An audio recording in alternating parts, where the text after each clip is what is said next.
Hey there, Dr. Culpepper and the rest of my SPHS502 motor learning class. My name is Joshua Romleski. Today we're just going to go over a couple concepts regarding motor learning, the fundamentals, and the concepts that I'm going to cover for this assignment, which is our final assignment, is going to be the importance of fundamentally giving feedback to a person learning a new skill, acquisition skill, which is going to be a basketball free throw.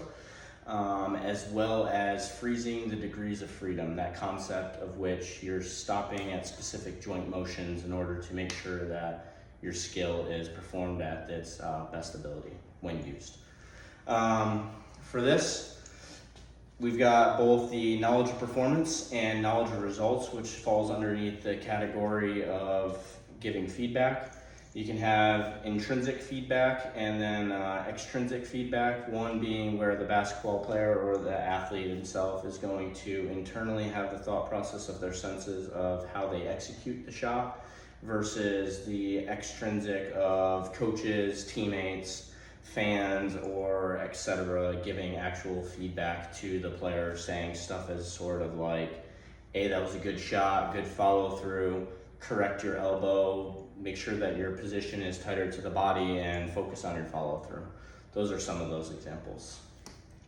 The importance of this feedback is one for very novice and beginner learners, leading all the way up to more advanced learners, to where they need very few results of feedback. However, it's still enforced and required, so that way they continue their performance. Myself, I'm not a basketball player. I didn't play basketball growing up. However, for this specific movement, I wanted to focus on the fact that the free throw in basketball is a key component of the game, and I noticed in a lot of times, me being a fan of just a multitude of sports, that many athletes at the professional level, collegiate level, and even high school and below, they just sometimes don't focus on the importance of the free throw, which then results in hindrance of performance in the overall completion of the game. I've seen too many games that comes down to the last couple points in the end of the game, and if it was those 15, 20 team free throws that they could have made, it would have resulted in a much larger outcome of a win, or just decrease that losing potential to where another shot could have forced a win, or so on and so forth.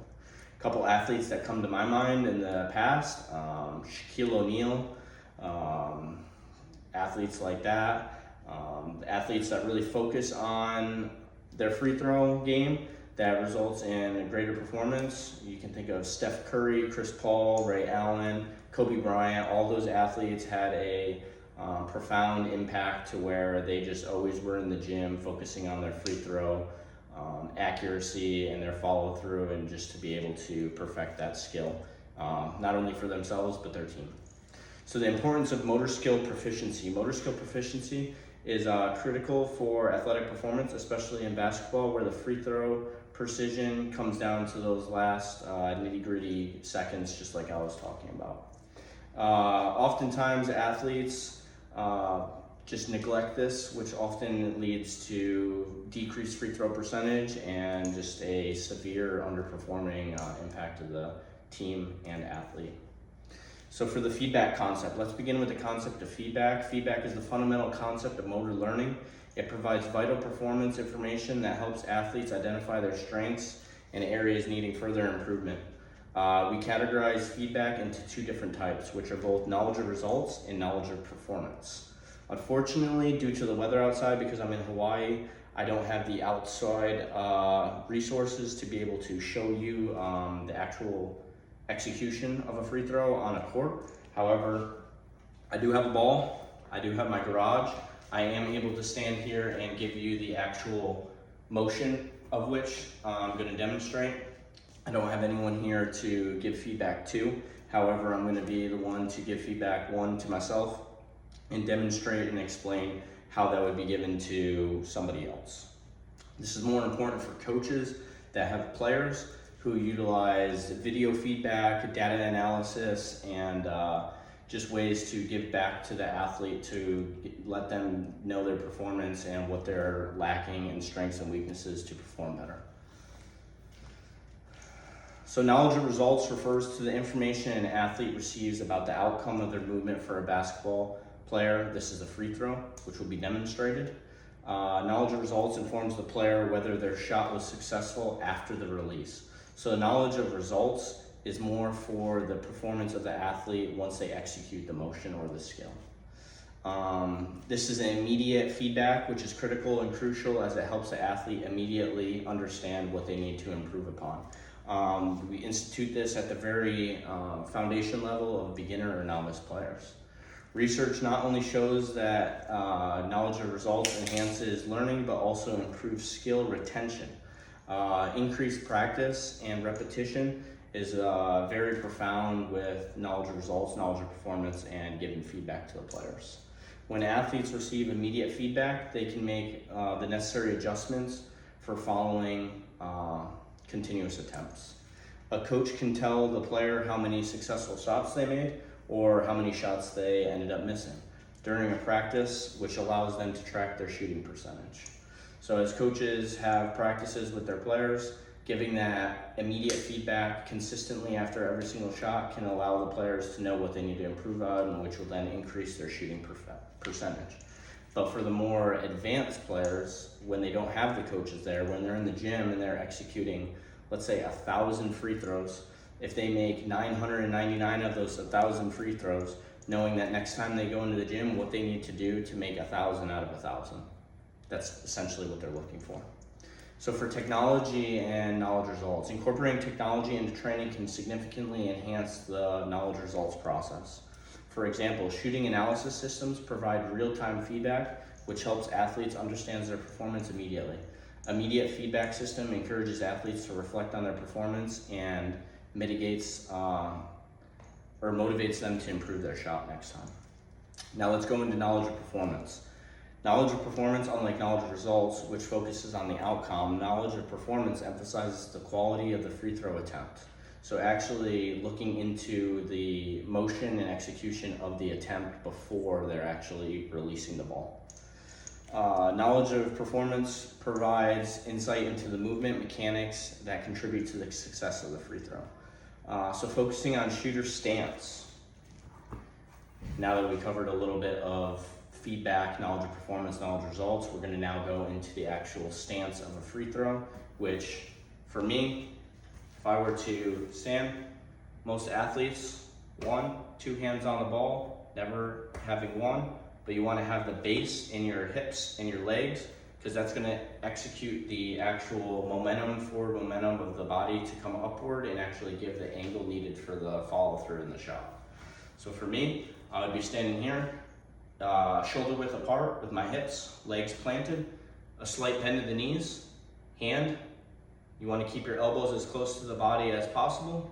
Your goal would be to look at the basket and then come through and follow through as such.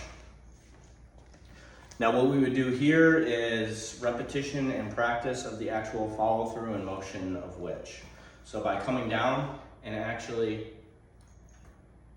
following through multiple times, you can just end up catching, releasing, and then coming back just to make sure that you have that actual motion and stance.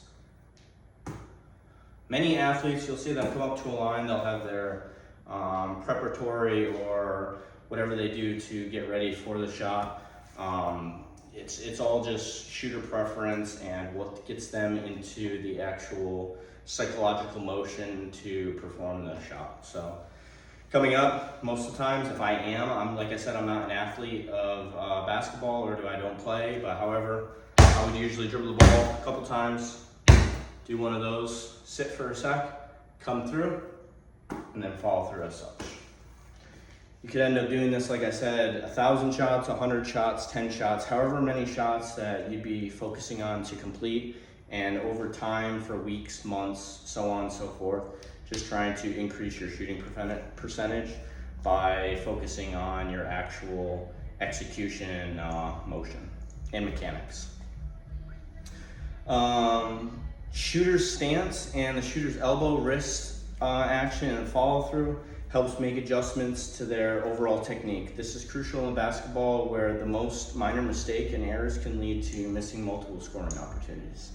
For the most effective knowledge of performance, both verbal and visual aids help athletes. For the coach, that would look like athletes telling them, hey, you need to improve your stance, or you need to focus on more drive through your hips and your legs.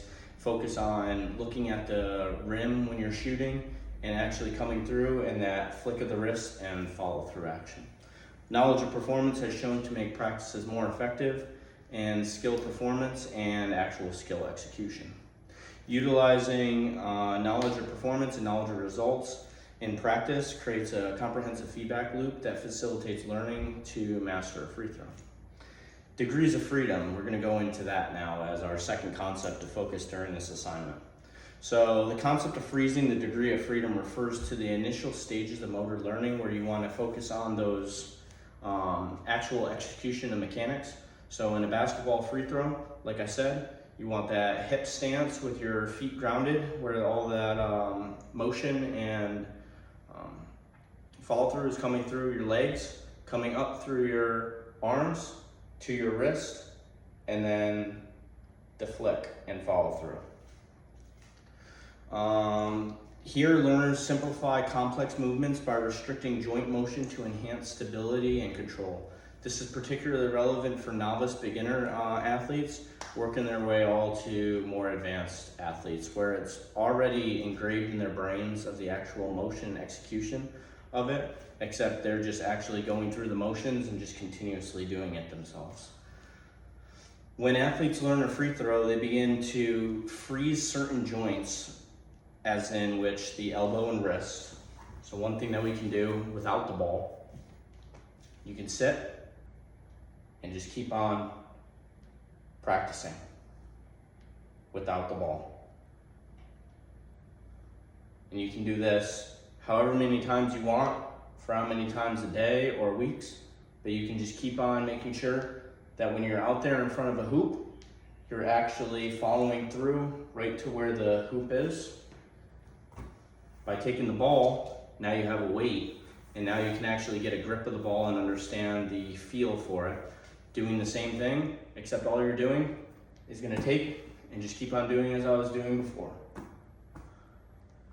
Again, however many times that you need it where it's comfortable, which then can go into actual shooting free throws at the hoop however many times that you need. As the athlete becomes more comfortable with the fundamental movements, they gradually unfreeze the degree of freedom, allowing for a greater movement of the joints. This process helps them refine their shooting technique, achieving a more fluid and dynamic pattern. Practical application. So as I was going into it, the actual practical application of putting the joint release during the free throw is critical for success. Initially, the shooter can focus on elbow extension while keeping the wrist stable. Once their elbow is stable and in a fixed position, they can incorporate wrist flick and follow through. This leads to more complex execution as the shot increases accuracy. This step and approach aids in skill acquisition and builds confidence in the shooter under all sorts of conditions. So in-game situations where there's high stress and people yelling, specific conditions of the environment, by doing this beforehand, it just aids in stress release for the athlete when they're in those situations. So applying it to training by incorporating both knowledge of performance and knowledge results and the concept of freezing the degrees of freedom, this provides the framework to teach the basketball free throw for coaches to create a structured practice session where the athletes can use a series of attempts to receive immediate feedback. Knowledge results often after each attempt. By allowing this, coaches provide knowledge of performance that highlights critical aspects of the shooting technique. Also, the inclusion of video analysis allows the athletes to review their performance to identify strengths and weaknesses and adjust their technique and motion accordingly. By effectively incorporating the discussed concepts, both athlete and coach can teach the basketball free throw to increase their success rate of every shot. These concepts include key motor learning and feedback for specific skill of both knowledge results, knowledge performance, and the concept of freezing the degrees of freedom. Coaches who apply and follow these principles can create a structured practice which environments promotional learning and boosts their long-term retention and adaptability. The ultimate goal of every coach is to equip the athlete with the necessary goals to succeed, and this knowledge will do so and further increase the likelihood of making that next critical free throw to win the game that much more likely to succeed. Thank you for your attention. I hope this was everything that you could need and require to understand the degrees of freedom and the knowledge and feedback for a basketball free throw. Thank you for listening.